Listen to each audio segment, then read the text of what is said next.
As Uganda continues to grapple with the surge in chronic illness, a local health startup is offering an unconventional but increasingly promising model, one that replaces brief hospital visits with long-term healing through wellness coaching. Dr. Hashin Yakub, a medical doctor and co-founder of Vigilant Living, says the idea for the initiative was born nearly a decade ago while he was still a medical student at Kampala International University. We were really amazed by the level of chronic diseases. Diseases like diabetes, hypertension, heart disease, cancers were increasing. That was almost 7 to 9 years ago when I was at medical school in KIU. So we really wanted to make difference. And together with a classmate and driven by a shared passion for digital health, the duo launched the company after internship. Their initial project was an electronic medical record system, but they later pivoted to health and wellness coaching after recognizing that systemic change would require more than just data management. Just because someone has issues with the kidney does not mean that they are a kidney disease. People have complex reasons, and that's why we get these non-communicable diseases. He explained that poor or unhealthy diet, sedentary lifestyles, smoking, and alcohol abuse are the 4 major risk factors driving non-communicable diseases. Additional contributors include chronic stress, poor sleep habits, and limited social engagement. The need for such a solution is urgent. An estimated 2.7 million Ugandans are living with diabetes, yet 80% of them are unaware of their condition, and only 4% are receiving treatment. In addition, over 5 million Ugandans live with heart disease, according to data shared by the organization. Meanwhile, 28% of children in Kampala are obese, largely due to poor dietary habits and lack of physical activity. Mental health is no exception. More than 30% of Ugandans are currently living with at least one mental disorder, including substance addiction and suicidal thoughts, says Dr. Yakub, citing both his organization's outreach findings and national trends. These chronic conditions are also cited as a leading cause of debt, bankruptcy, and reduced productivity in Uganda's workforce.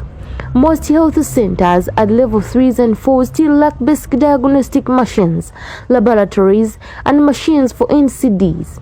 People only get aware of it when they have complications, whether when someone gets blindness, kidney issues, kidney failure, diabetic foot where someone has to be amputated.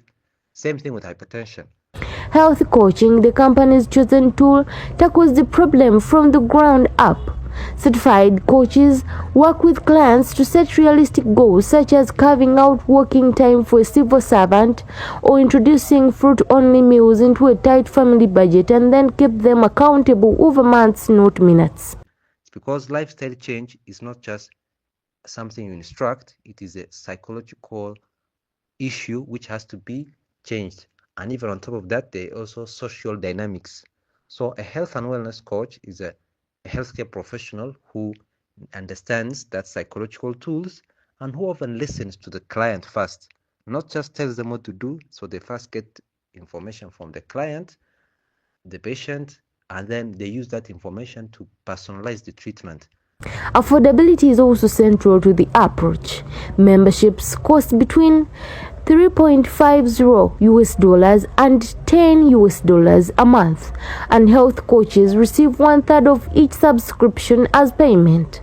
The organization reports that clients typically remain subscribed for at least 6 months, and that 90% of new customers come through referrals. With each coach managing around 30 clients, Vigilant Living has recorded a consistent 10% monthly growth rate in enrollments between August 2024 and March 2025. The business is also tapping into the corporate market. Small and medium-sized enterprises, SMEs, which account for 90% of Uganda's private sector and employ more than 2.5 million people, often lack affordable wellness plans. In fact, Only 500,000 Ugandans, roughly 0.5% of the population, currently have medical insurance, most of whom are executives in multinational firms.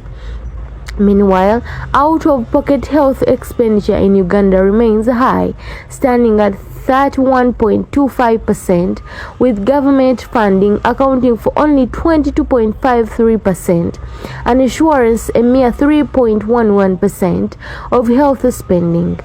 Less than 1% of Ugandans are insured, meaning that majority of Ugandans pay out of pocket for their healthcare services.